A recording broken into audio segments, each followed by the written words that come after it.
Ya, sementara itu, menjelang Hari Raya Idul Fitri, sejumlah aktivitas lalu lintas meningkat meskipun larangan mudik tetap diterapkan oleh pemerintah. Untuk mengetahui kondisi terkini sudah ada Aris Setia di Bandara Soekarno-Hatta, Tangerang, Banten, Valentina Chelsea di Gerbang Tol Cikarang Barat, Jawa Barat, dan Sisilia Sinabariba di Pospam Gerem Merak, Banten. Kita pantau kondisi di Bandara Soekarno-Hatta terlebih dahulu ya. Kira-kira Aris, bagaimana kondisi terkini di bandara? Ya Maria, dapat kami informasikan kondisi terkini 2 hari menjelang Lebaran Idul Fitri 1441 Hijriah di Gate 5 keberangkatan Terminal 2 dari Bandara Internasional Soekarno-Hatta saat ini masih terdapat antrian penumpang. Namun walaupun begitu, kondisi antrian penumpang di sini tidak sebanyak hari-hari sebelumnya, apalagi terkait beberapa waktu lalu yang sempat viral, banyaknya penumpang yang akan melakukan perjalanan ke berbagai kota tujuan di tanah air melalui jalur udara ini. Kami melihat di sini antriannya tidak terlalu banyak dan cenderung lengang dan sepi. Namun dengan begitu, para petugas pun masih terus melakukan pemeriksaan sebagaimana yang telah ditetapkan oleh otoritas bandara dengan menerapkan 3 checkpoint kepada para penumpang yang akan melakukan perjalanan ke berbagai kota tujuan ini. Dan kami mencatat sampai dengan saat ini sejak pagi tadi, tepatnya pukul 6 pagi tadi, terdapat 21 jadwal penerbangan dari 3 maskapai, yakni Lion Air, Batik, dan juga Air Asia. Dan rata-rata penerbangan ini akan menuju ke daerah Sumatera dan juga Indonesia Tengah. Maria. Ya, Aris, lalu bagaimana pemeriksaan calon penumpang ini di bandara? Iya, terkait dengan prosedur pemeriksaan di Bandara Internasional Soekarno-Hatta ini seperti yang saya sampaikan tadi, bahwasanya ada 3 checkpoint yang telah ditetapkan oleh petugas di sini, di mana checkpoint pertama yakni para penumpang yang akan melakukan perjalanan akan diperiksa dokumennya seperti tiket. Kemudian selain itu para penumpang nanti akan dicek surat tugas khususnya bagi para ASN seperti TNI, Polri maupun swasta terkait dengan keperluan perjalanan dia hari ini. Dan kemudian selain itu akan diperiksa juga ada surat keterangan kesehatan yang menjelaskan bebas COVID-19 yang didapat dari lembaga terkait, yaitu puskesmas ataupun rumah sakit.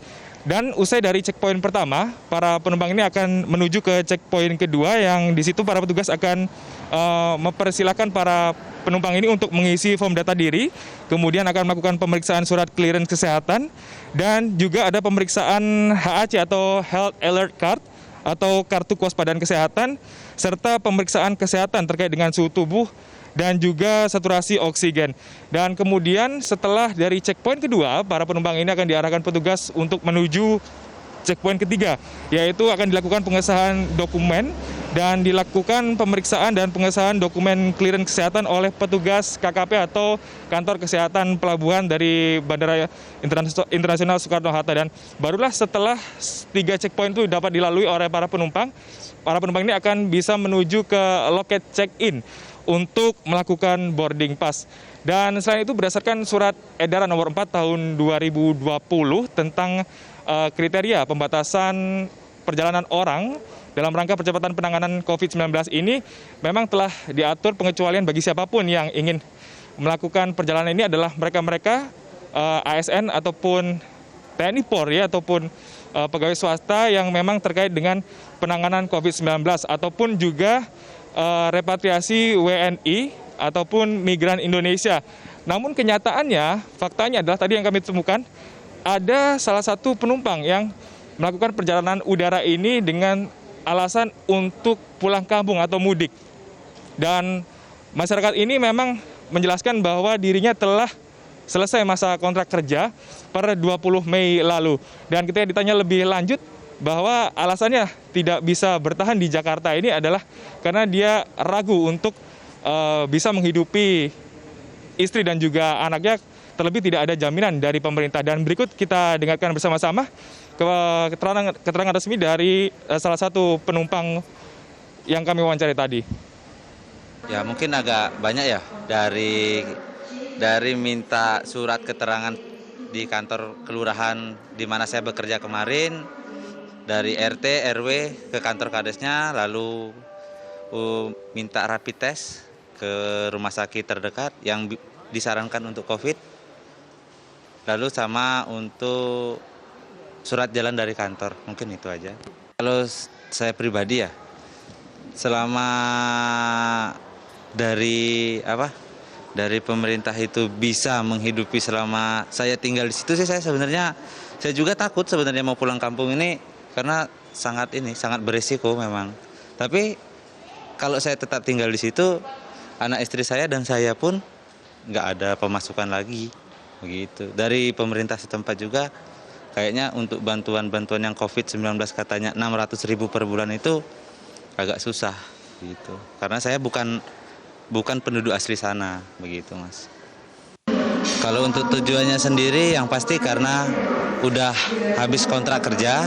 Jadi memang dari saya sendiri udah diharuskan untuk pulang kampung begitu. Ya, sementara demikian yang dapat kami sampaikan langsung dari Bandara Internasional Soekarno-Hatta kembali ke studio. Baik, terima kasih Aris. Kita akan beralih ke Valentina Chelsea, berada di Cikarang, Jawa Barat. Valentina, bagaimana penyekatan kendaraan yang Anda pantau? Ya Robert, di 2 hari jelang Hari Raya Idul Fitri, ini terjadi puncak jumlah kendaraan yang diputar balik di pos penyekatan Cikarang Barat. Apabila di hari-hari sebelumnya dalam kurun waktu 12 jam hanya ada sekitar 300 hingga 400 kendaraan yang diputar balik. Namun sejak 2 hari lalu, tepatnya pada pukul 18.00 hingga 6 pagi tadi tercatat sudah ada lebih dari 4.200 kendaraan yang diputar balik melalui eksit tol Cikarang Barat 3 untuk kembali ke arah Jakarta. Begitu juga dengan 2 hari sebelumnya. Jadi total dalam kurun waktu 24 jam ini ada lebih dari 8.000 kendaraan angkutan penumpang yang diputar balik di pos penyekatan Cikarang Barat. Hal ini terjadi dikarenakan adanya perubahan mekanisme pengecekan oleh jajaran kepolisian yang mana apabila di hari-hari sebelumnya para kendaraan angkutan penumpang ini dicek terkait dengan surat-surat dan persyaratan. Namun sejak 2 hari yang lalu ini tidak lagi dilakukan pengecekan terkait dengan surat-surat, namun langsung diarahkan untuk menuju ke eksit tol Cikarang Barat untuk kembali ke arah Jakarta. Ada beberapa pertimbangan terkait dengan kebijakan baru ini. Yang pertama, kita ketahui bersama bahwa 2 hari lalu merupakan hari terakhir bagi sejumlah masyarakat yang terakhir kerja, begitu sehingga ini terjadi peningkatan arus lalu lintas ataupun kendaraan yang melintas di tol Jakarta Cikampek. Dan sejak kemarin malam pula ini ada busway ataupun Transjakarta yang disiagakan di pos penyekatan Cikarang karena ini adanya penindakan tegas oleh petugas bagi para travel berplat hitam atau kendaraan travel gelap yang mengangkut penumpang namun tidak sesuai aturan, tidak memiliki stiker, kemudian penumpang dengan kapasitas lebih dari 50%, sehingga ini para penumpang ini diturunkan di pos penyekatan Cikarang Barat untuk nantinya dibawa menggunakan busway ini menuju ke terminal Pulau Gebang untuk menjalani proses pembelian tiket sesuai dengan aturan yang sudah ditetapkan oleh pemerintah. Dan travel gelap ini nantinya akan dibawa ataupun sudah dibawa ke Satpasim Daan Mogot, Jakarta Barat, sehingga ini nanti akan diberikan surat tilang dan pengemudinya juga akan diamankan begitu oleh para petugas di sini. Untuk siang hari ini, arus lalu lintas di tol Jakarta Cikampek terpantau lengang, meskipun begitu tadi sempat terjadi antrian kepadatan. Dan untuk jalur khususnya menuju ke arah Jakarta Cikampek ini terpantau lengang dan masih dilakukan pengecekan oleh sejumlah petugas kepolisian. Robert. Ya, dari Cikarang kita akan melihat satu lokasi lagi di Merak, Banten bersama Sisilia di sana. Sisilia, bagaimana kondisi terkini pagi ini dan apakah nanti akan ada penambahan personil keamanan jelang Hari Raya Idul Fitri? Robert Dabaria, selamat pagi. Dari pos pemeriksaan Geram Merak yang mengarah ke Pelabuhan Merak dari wilayah Jakarta dan Cilegon masih terpantau lancar dan cenderung sepi.